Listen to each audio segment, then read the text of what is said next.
Nasıl diyeyim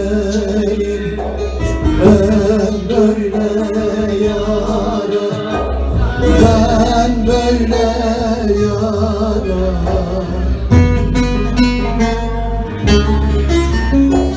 Mecnun edip şöyle saldıktan sonra, saldıktan sonra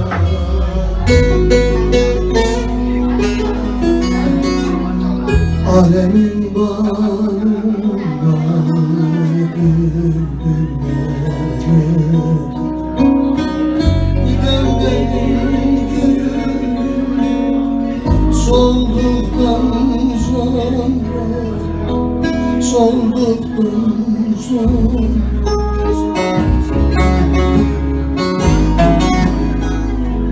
alemin bağrında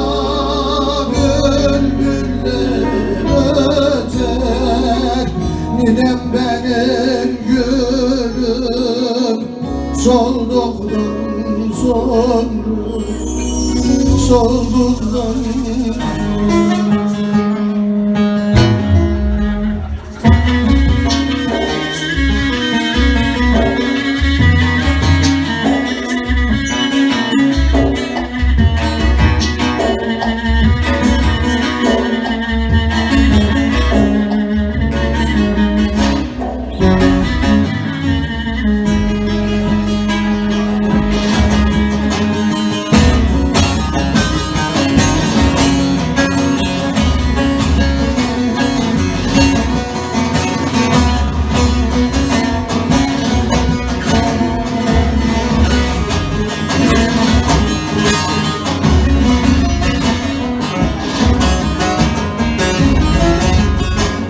coşkun çaylar gibi çağlamayan yar, çağlamayan yar.